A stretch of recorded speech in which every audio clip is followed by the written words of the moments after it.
I know we have one person that'll be coming on at least in a minute too. So, well, good evening, everyone. This is Emily Ladouceur, one of the editors at the Good Men Project, and this is the Conscious Intersectionality Social Interest Group.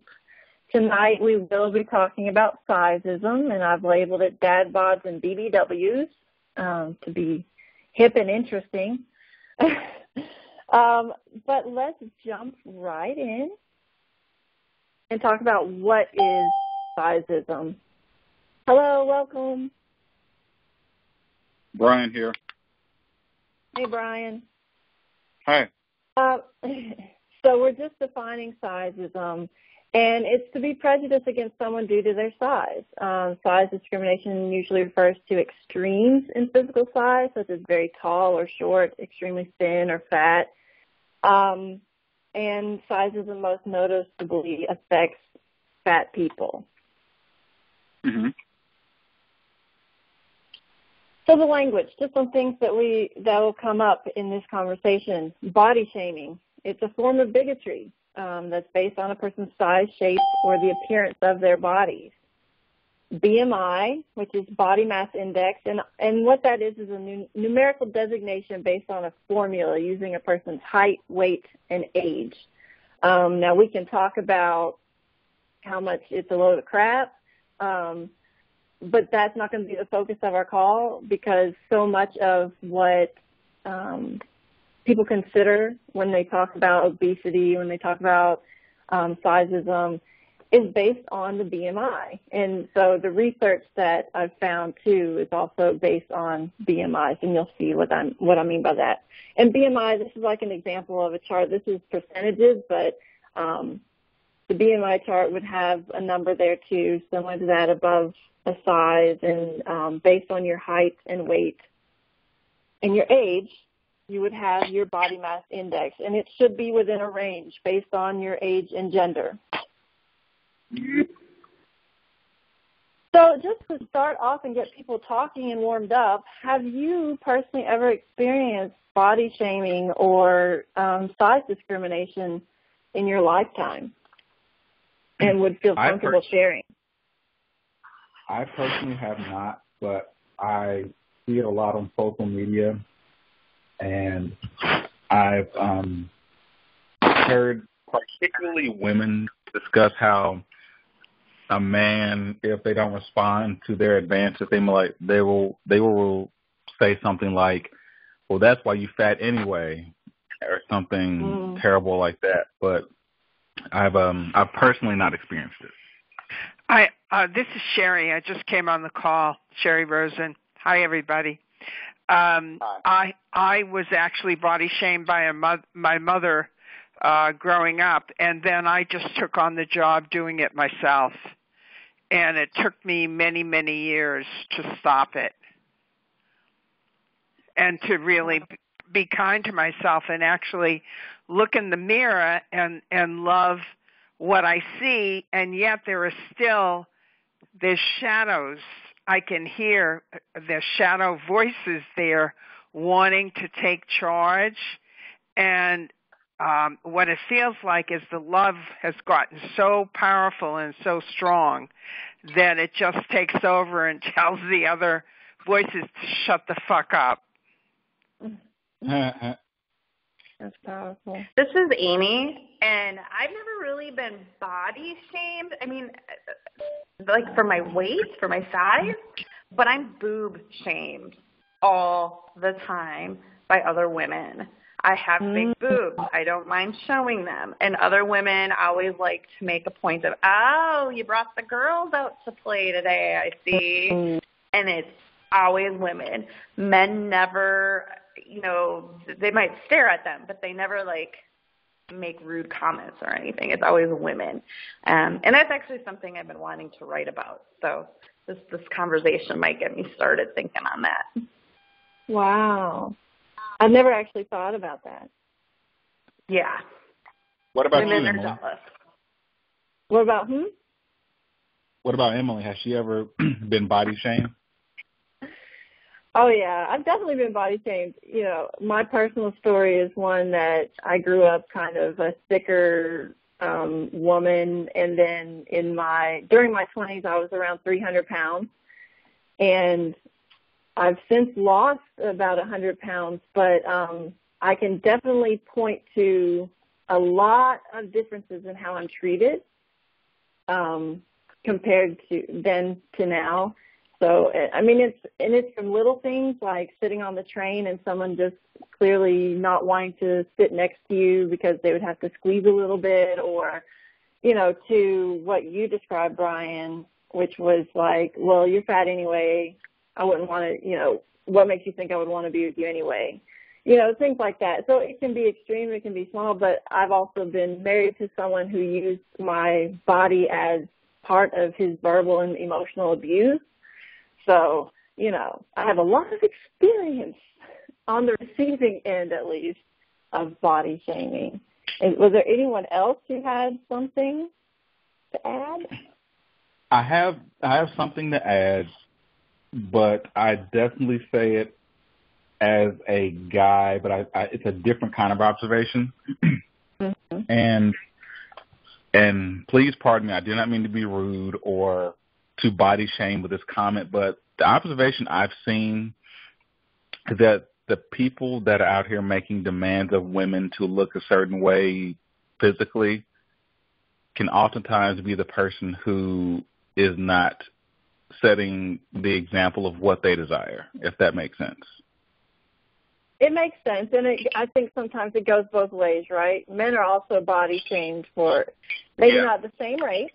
Not the same rates, we can talk about that, but, there's pressure to look a certain way, and I think people project maybe their insecurities sometimes with that stuff. Does anyone else have an opinion on that? Like, I see it as projection, but does anyone else see it a different way? I see it's plausible. People that are deeply insecure will project their insecurities on people in a number of ways, the most common ways using their body. Mm-hmm.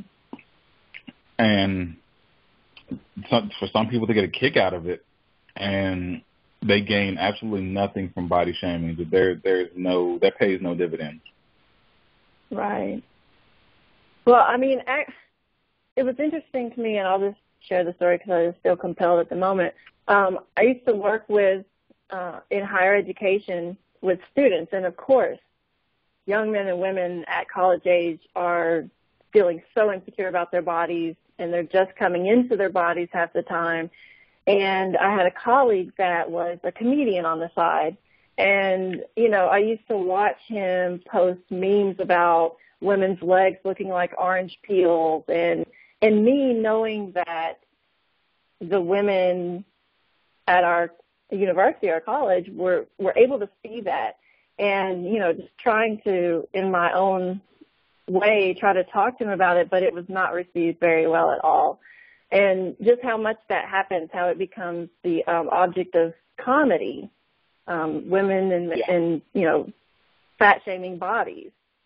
But I wanted to take a second before we get into this because I feel like it'll come up, and I want to make it really clear, at least from my standpoint, the difference between Sizism and body shaming. So to make a parallel comparison, I think everyone on this call that has been on some of the other calls, when you look at things like racism and sexism, we don't acknowledge the existence of reverse sexism, reverse racism, right? People can experience prejudice, can experience discrimination, but it's not, systemically, they're not impacted or oppressed because of that designation. So the same thing exists with Sizism. People who are overweight experience Sizism disproportionately. And when you speak about Sizism, it's about larger body types. Body shaming can happen to anyone, though, right? So there is fat shaming, there's also skinny shaming. The difference is that, and you'll see it in the data that I present to you, is that skinny shaming doesn't typically result in, for example, lower wages or things like that. And you'll see that in coming up. But I just wanted to be clear that tonight when I'm talking about sizism, I'm generally speaking about larger body sizes. Does that make sense to everyone? It does. I'm really not clear at what you just said, Emily. I'm sorry. Maybe you were touching too much stuff and I couldn't take it in. But to be honest with you, I didn't get it, and that could be me. To be honest with you, that's fine. So what I'm talking about tonight is going to be, in regards to sizism, it's going to be talking about statistics that impact people who are considered overweight. And there always will come in, the person will be like, well, I get picked on because I'm skinny, or I get told all the time that I need to eat because I'm skinny. And that happens. Skinny shaming happens.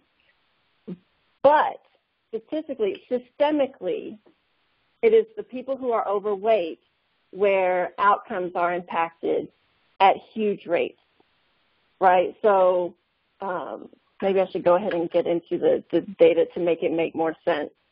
But I think, Lisa, you were going to say something before I move on and try to clarify. Yes, and I totally understand that, like, the body shaming can be, about a whole, it could be about what your face looks like or what, right. There's a lot of things about your body. But the one thing about sizism, I do think that very short, especially men, are subject to the same sorts of things as sizism of really overweight people, in that there is a lot of, but maybe you'll go into that in the data. But I just wanted to, the reason I bring it up is it used to be that really short people, you didn't even see them on the street. Like literally they would hide. Like I remember growing up and never seeing a really short person. Like they would, it was almost as if they didn't exist. And I'm short, so I would be looking out for them. You know what I mean? I'm not abnormally short, but I would always be, I always felt like I was the shortest person anywhere I ever went, whereas I don't feel that way anymore. So anyway, I just do think that there is a negative impact on things like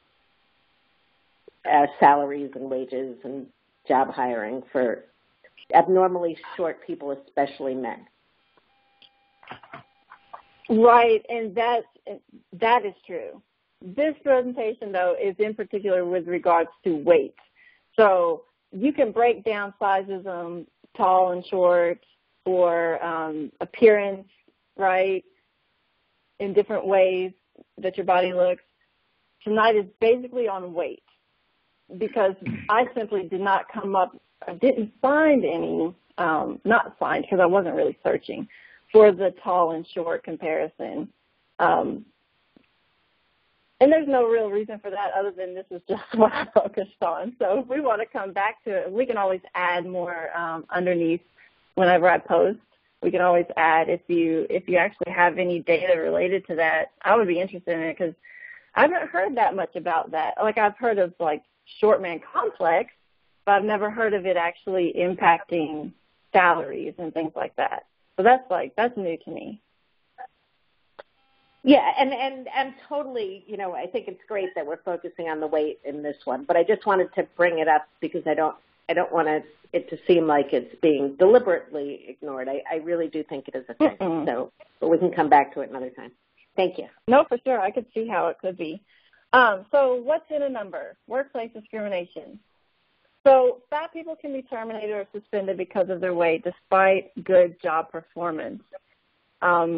Weight and height discrimination is as prevalent as rates of racial discrimination. Up to 6% less earnings than thin people in comparable positions, and fat women suffer more than fat men, and we'll come back to that. And fat people get fewer promotions. Education. 1 of 3 children has experienced weight bias from a teacher. 2 of every 3 children has experienced it from a classmate. Fat students are significantly less likely to be accepted for admissions to college despite comparable academic performance. And I'm assuming this is speaking to in-person interviews, which a lot of colleges do. Teachers have a lower expectation for fat students in comparison to thinner students. And negative attitudes start in preschool and progress as students age.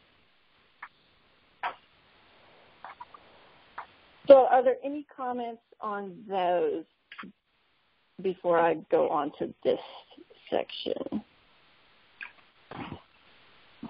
Or anyone want to go back to something to see something? No, I just think it's really good to see how institutionalized it really is, how it really is a part of the systems in the same way that other things like racism or sexism are part of the system. So you don't really think of it being that institutionalized. So that was helpful, I thought. Yeah, and those are 2 breaking it down, and these 6 dangers too will also shed light on some of that too. So the biggest one that I think I saw that has a huge impact is the lack of medical services. So doctors assume obese patients will disregard medical advice. They assume they aren't going to be willing to do X, Y, and Z as they prescribe. But also, there are studies that have shown that both nurses prefer not to serve obese patients. And 60% of obese patients have reported that they have experienced bias from their doctor or an incident where they felt discriminated against because of their size. 60%. Also, doctors have been surveyed and agree that they should be allowed, now listen, they should be allowed to deny non-emergency treatments to individuals who need to lose weight or stop smoking. So doctors wish that they could deny service to obese patients. And I'm sure there are some reasons based on malpractice suits and different risk factors that plays into that, but some of it's also bias. So increased likelihood of conviction. This one really surprised me. So studies showed that when shown photos of thin men and women versus overweight men and women, male jurors were more likely to view the overweight women as guilty based on a Likert scale rating. So this means if a lean woman and an overweight woman were on trial for the same crime, the jury would be more likely to convict a larger woman. Lack of legal rights. So a person can be fired or terminated based on their weight, even if they do their job well. And organizations are working to help fight this legal discrimination, but there currently is no legislation that can protect against this type of mistreatment.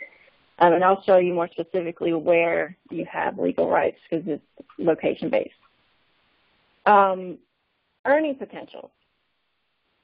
So overweight people, regardless of gender, are earning $1.50 per hour less than their thinner counterparts. So women specifically are also less likely to advance in their careers, and we'll talk about that more. And BMI may not be the most legitimate measure of health, but this figure is used with regards to health insurance, life insurance, and other variables. There's even been, at one point I remember there was like this movement to try to have credit also, your weight also be a predictor for, your credit score, your ability to get credit, which is amazing. Ongoing bullying. I'm sorry, did someone say something? I said that was awful. Yeah.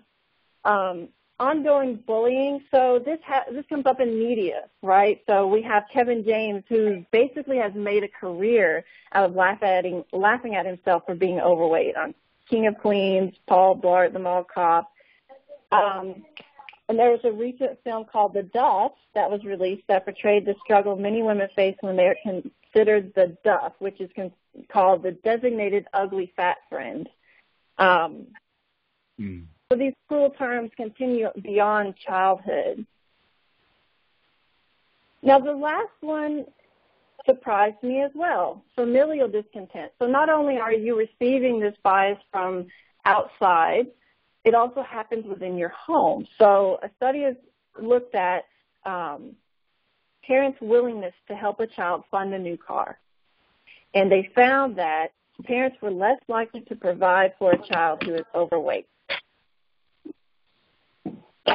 So, you know, a child's home is the basis on which they build their self-esteem. You can imagine the negative consequences of having an unhealthy familial bias regarding your size. Right? So those are 6 of the dangers. Are there any comments or anything on that before we move on?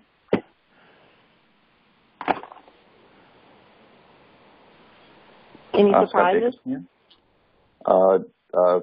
The pervasiveness of it, how it's just completely ubiquitous at every part of their life, that this stuff becomes an issue.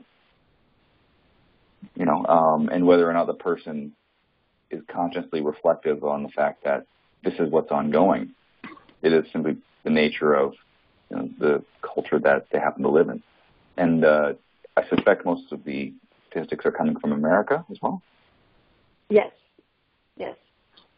Because when I think about the healthcare one, okay. So when I think about the healthcare one, though, I'm not sure if it'd be different in Canada than in America, just given the difference of healthcare system and the attitudes of what a healthcare system is for in principle.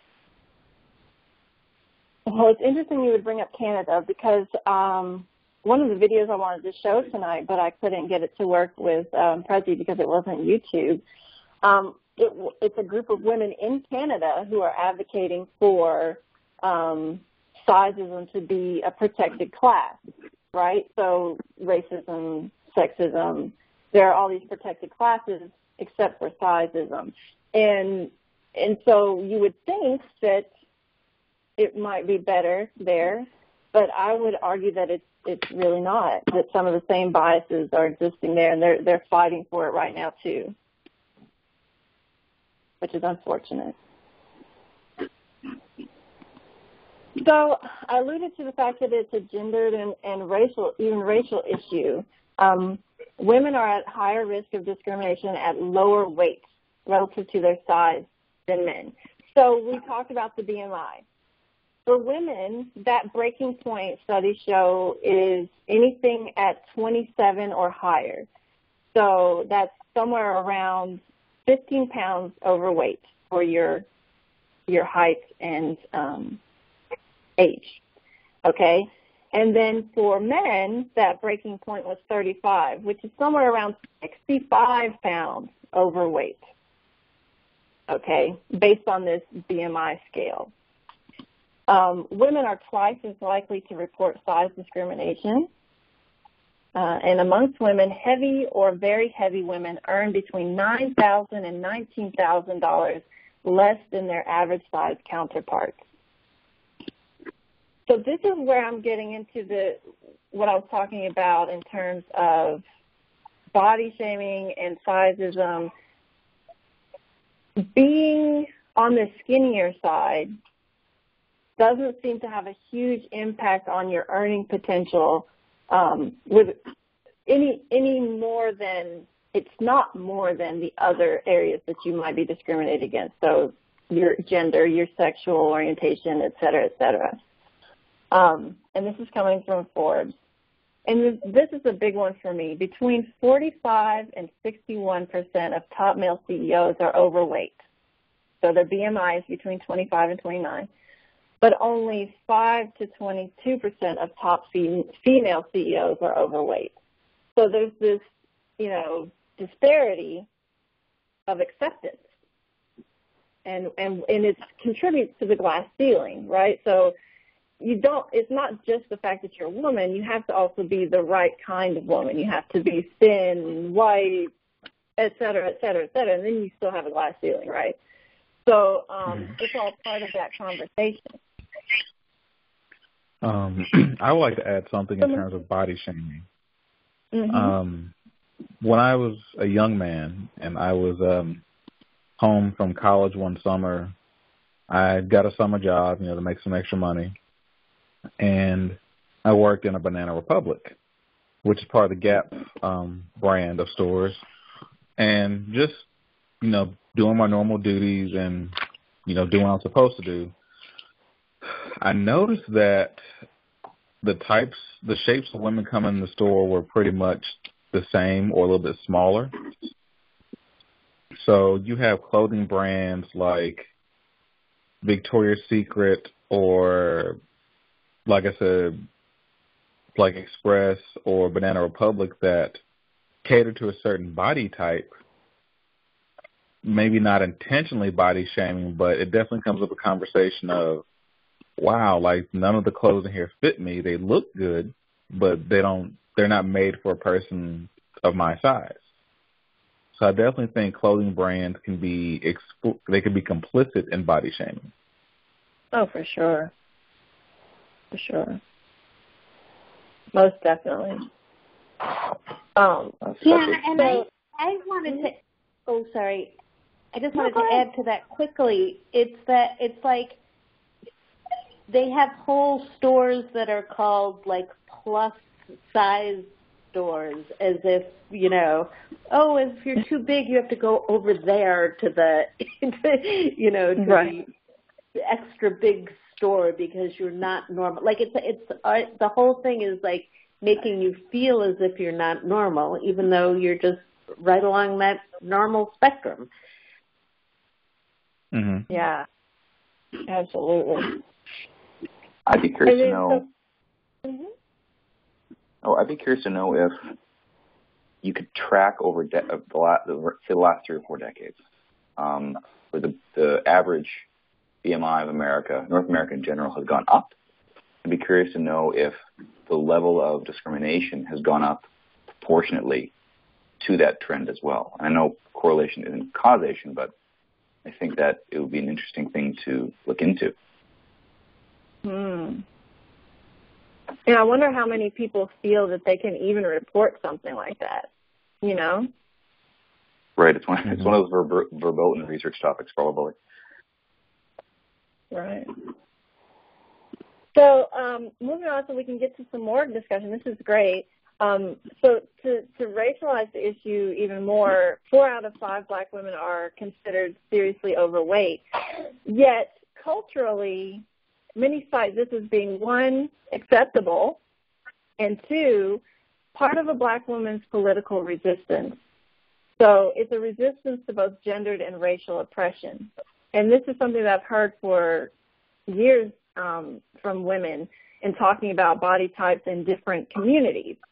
So taking that into consideration as well, what that means in terms of what they may experience in the workplace in terms of sizism, racism, gender oppression, and how intersectionally that adds even more layers to the oppression a Black woman might experience. I definitely think that, like you said, it's a Black woman's form of resistance, not just against oppression, but against the traditional stereotype of what beauty is. Slender. It's a rebellion against a Eurocentric body beauty standard. Right. And it's even something not just Black women, but maybe Hispanic or Latino women, maybe a curvier shape, for lack of a better phrase, is celebrated because it's deemed not unhealthy. It's deemed like it's a form of beauty. Right. And that but it's very much yes, it's very much a defiance of the Eurocentric beauty standard. Right. Exactly. As a matter of fact, a lot of women of color really helped me appreciate my body. There would be many, as I was through the years, there would be many that would stop me in the street, and they would just compliment me on the way I looked or the way I dressed, more so than I ever got from any white woman. And I began to question it, and then I began to realize, these women were big women, and they were comfortable, and they appreciated me. And it was like, and what's wrong with it? It's like it was eye-opening and refreshing. And, it just, I can't explain how liberating it was, because I just felt they were saying, fuck the norm, this is who we are in our bodies and the way we dress. And for some reason, they were identifying with me, and I began to identify with them. Right. And it was a great experience. I love you to death for bringing that up, because I had a similar experience, right? So I grew up in a predominantly white place of the world, and I felt like the ugliest thing on the planet, because I felt no one was attracted to me because I had a thicker body shape, an athletic, thicker body shape, although I was still like a size 6'8", which we women, we know that's kind of small. Yes. So I still felt like a huge person. Because of just the culture I was in. And then I went to college, and suddenly I experienced people from all over the world, and suddenly I'm in spaces where people appreciate that type of body, and then also, like you said, embrace it, and I felt empowered by some Black women, mainly.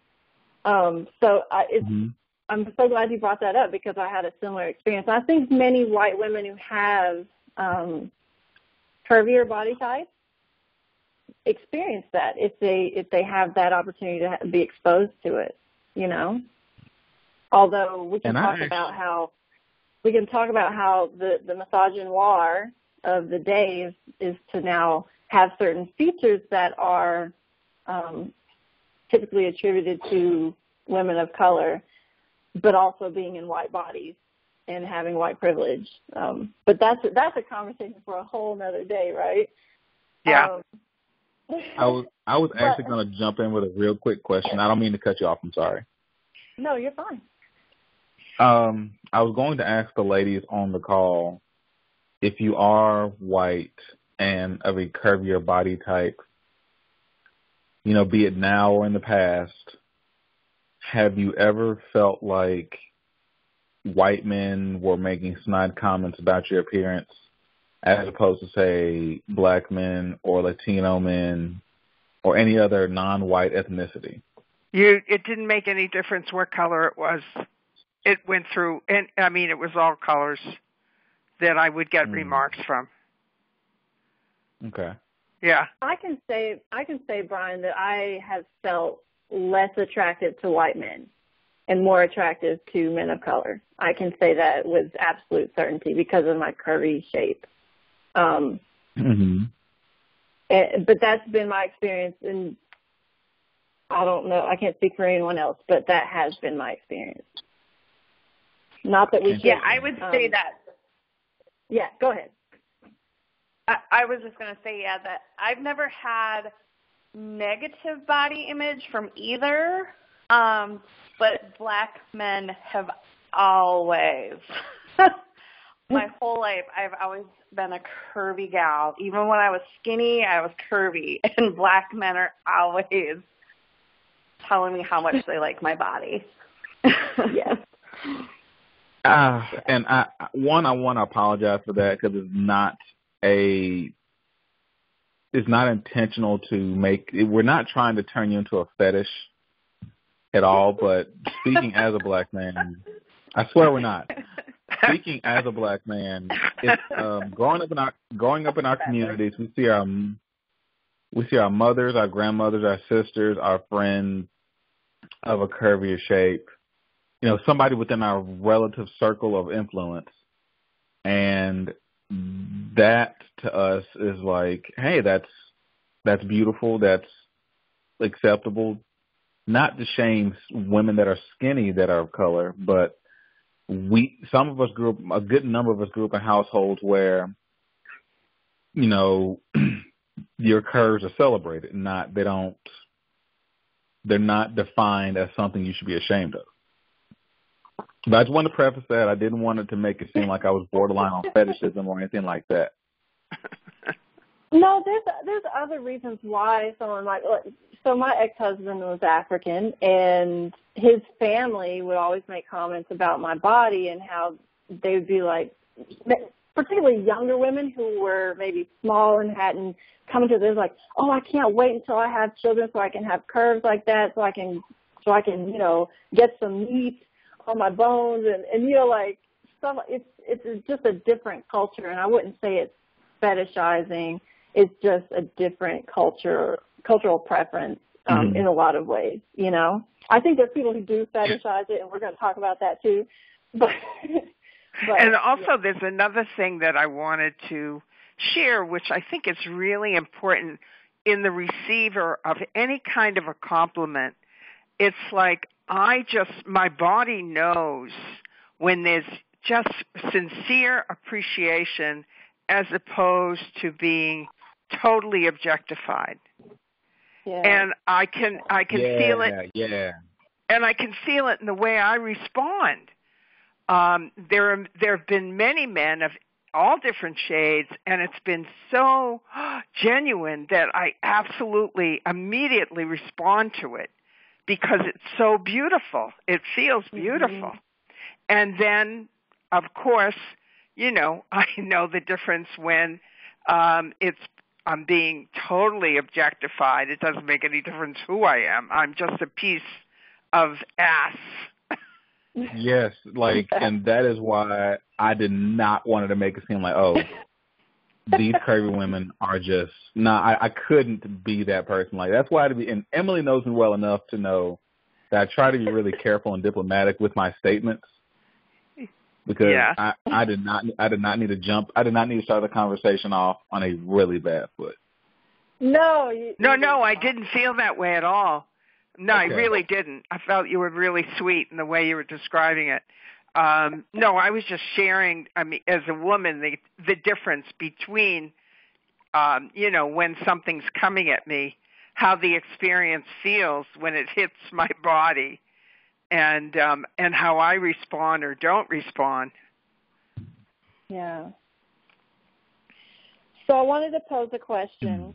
I don't want to cut off. This is a great conversation. I'll be honest, it's gone kind of left, but I'm enjoying every minute of it because it's a totally intersectional conversation, right? Right.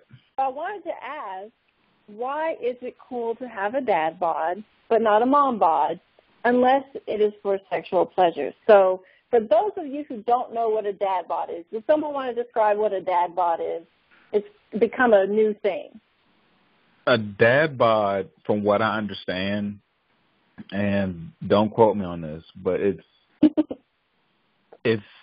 a body where you put an emphasis more on having fun and enjoying life instead of spending hours upon hours in the gym trying to sculpt what is deemed as an attractive body.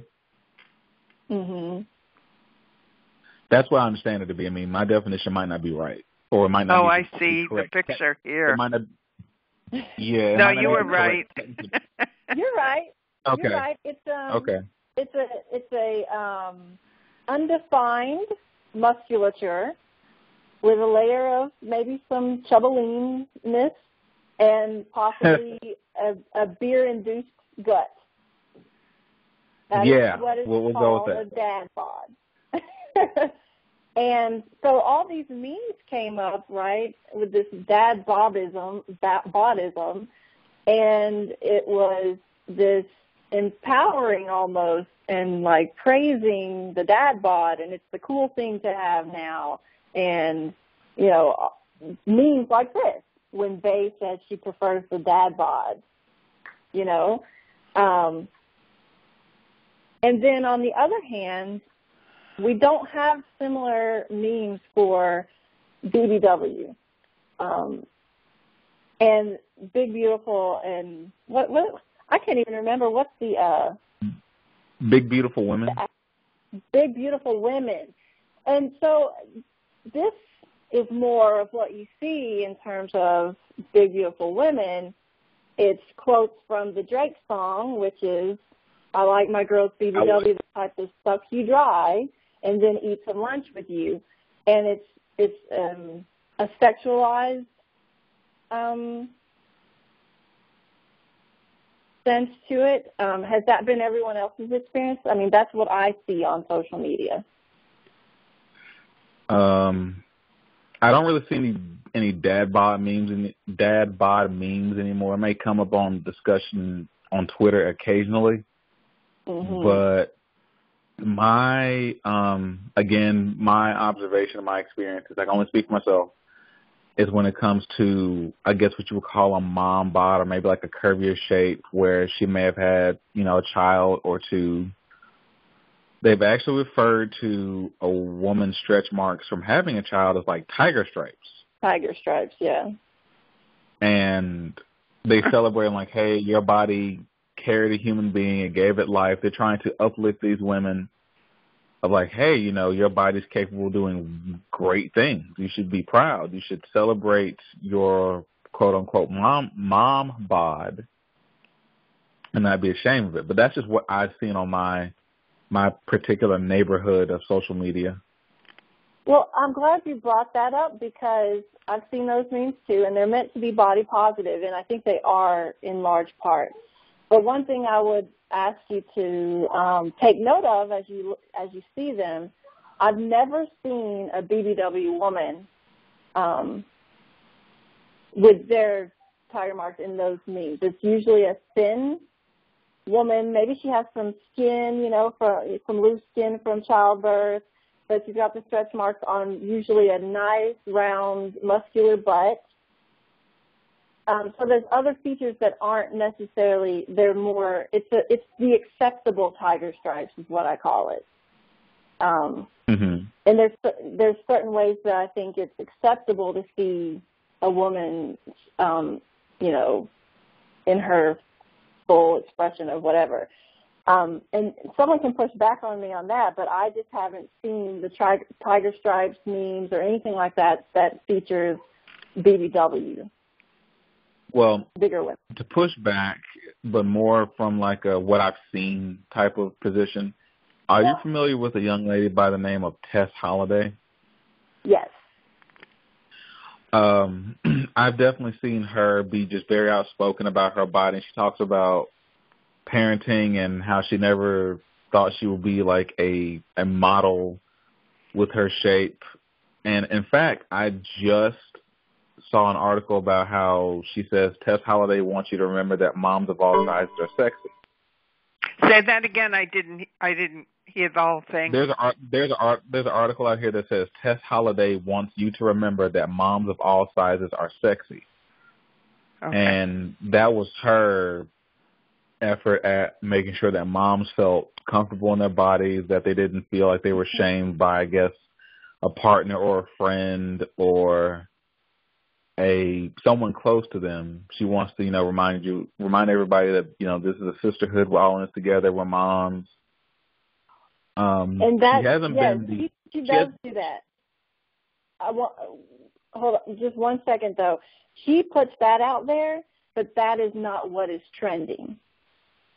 Correct. Right. It's not what's popular. Okay. So that's what I'm trying to make the distinction there. It's like, yes, there are certainly a lot of body positive messages coming from different places out there on social media, but what is trending is not usually those messages.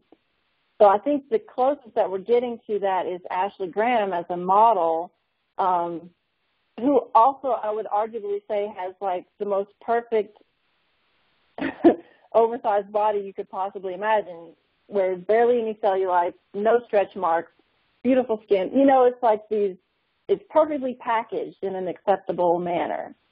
Like heavily photoshopped, right? No, not even Photoshop. She's just naturally got really smooth skin, and whatever. She's absolutely gorgeous. Yeah, she's stunning.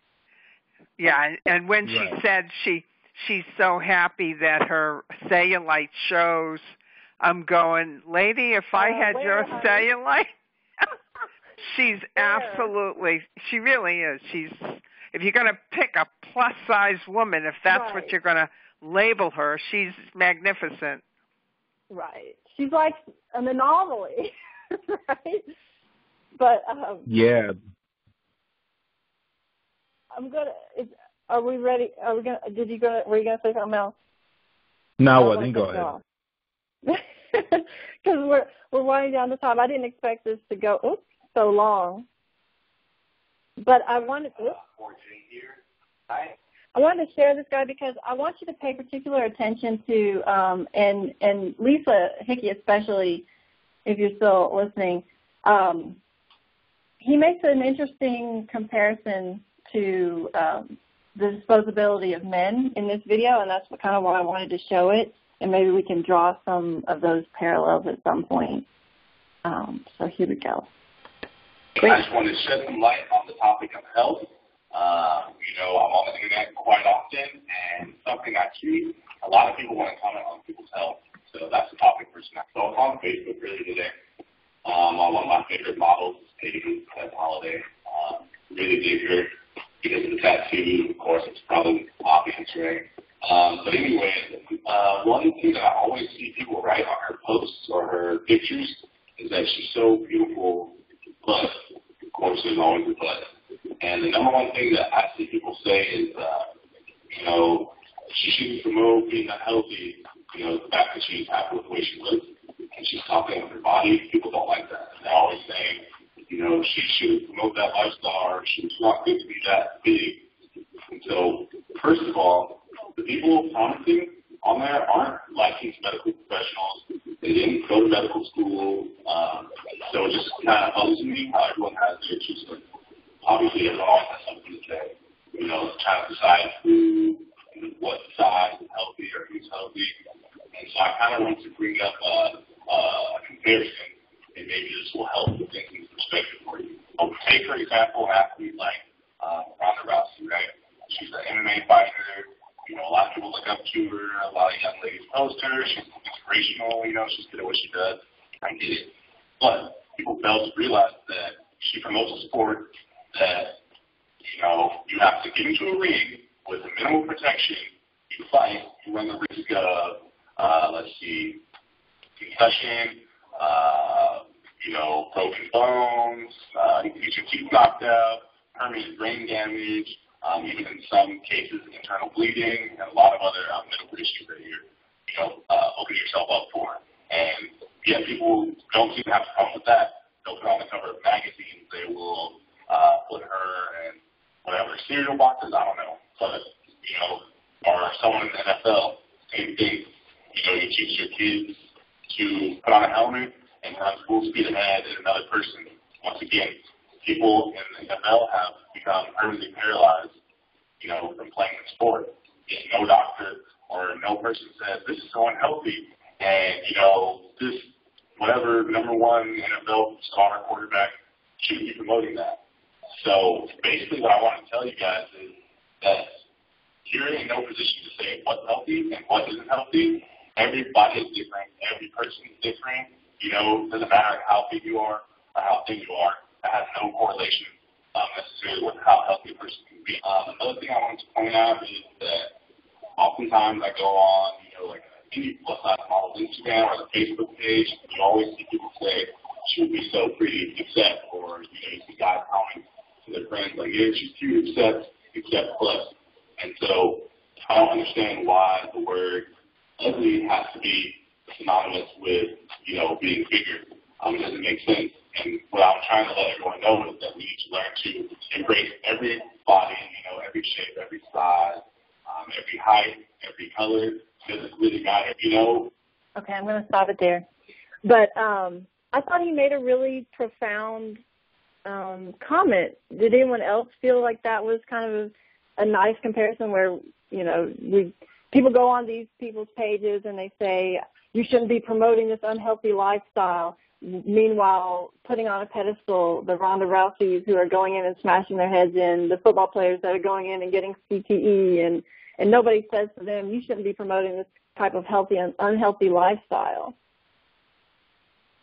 Yeah, I thought that was yeah, very profound. Absolutely. And there was also a term that I've heard was used to Sizism that I had never heard before until recently, and that's called concern trolling. Have you heard of that? Concern trolling. So it's a way that you can bully and shame people who are a larger size by pretending that you're really concerned about their health when you're not actually concerned. You just want to bully and shame them. Yeah, so, that's worse. That's awful. Wow, we need to talk about that term too. So what we can do about this, right? So we always want to have some sort of little action or talk about where we're headed or progress or something. I feel like that a video like that, man, can be really powerful for women to have men speaking up about that, but also we need to highlight women who are also having these messages coming out. I think that there are some businesses that are catching on to body positivity like Dove, but we really need federal laws protecting against size discrimination. So right now in the U.S., this map right here, there are only 6 cities in the U.S. that have laws protecting against weight discrimination, and that's it. There's nothing on a federal level, and so we need to advocate to have it a protected class because it is a systemic problem. There is disparity there, and it's significant enough, you know, to have laws that can protect folks. Any comments on that or other ideas? You're asking what kind of progress you think we'll be making going forward, right? I'm saying let's talk about action items, things we can do or advocate for to change this culture. We can advocate for more people speaking out against, of course, body shaming and sizeism, and trying to change the culture within companies that promote unknowingly or intentionally sizeism. Anybody else who hasn't spoken much have some ideas or any thoughts or comments? Scott here. I think another thing would be to plan not only in terms of ways to deliver that message. I think another way to think of one step ahead of that would be who are going to be the ones to respond most vociferously against that speaking out, and what will be potential responses to that, so that there's kind of a tete-a-tete or like a back and forth prep for what might be some pushback. Because I think that there will be, and possibly some even trolling. Do you have like an example of that, like how you could see that playing out? That's hard, right? Pitch it. That's really hard. I'm up for pitching it. I don't know, solving it. So if we say, this is a bad, so we should call it out more. That this is a bad thing. So then someone would then go, let's take some of the bad cases with digital media, usually trolls. Let's say someone is making a video, say, on YouTube. I believe it's where 95% of trolls live. And so, so you go to Troll Capital and you present that video, and maybe you have, I don't know, you do part of the video, but then you have another video prepped to respond to comments that are already going to be done. or so that you can have something, a rapid response post, or even if you have like it as a live chat and you have the chat box up on a YouTube, say, and so people are discussing and saying things. Most people are reasonable, and most are going to be, sensitive to other people's concerns, I think. And so in the comment section, it'll be kind of a steady stream of not necessarily outright positivity, but at least reasonable attention to what are the details, and so therefore understanding. But then there'll be occasional trolls, and maybe you can have like a disclaimer that this will not be a place for some kind of body. I don't know if it could be outright body shaming, but I don't know. Trolls can be creative, and sometimes doing that kind of stuff also plays into them, because I know there is a small subcultural trend of individuals who will say that this is, infringing on free speech or something like this. I'm sure we've heard that. I'm not that well versed in it. I'm not as articulate as I could be, but I could see this as being a concern, and so hopefully that's getting it off ahead of time. No, that's helpful. A great idea. That's a great idea. Being prepared and heading it off before it even happens. Is Amy still on the call? Yeah. Is Amy still on the call? Because I had a specific question for her. I think she may have dropped off. Because I wanted to ask her if the boob shaming, if she felt like it was more a sizism issue or a gender discrimination issue from her perspective. But she's not here, so I'll probably reach out to her separately. But are there any other comments or questions or discussion pieces because we're wrapping up now? No comments from me. Jerry? Well, I think one of the things that's coming up for me lately is really, because I never really had it in my family, and I'm really realizing it now, how important it is to support other women. And, women supporting each other rather than, this cattiness or the judgments.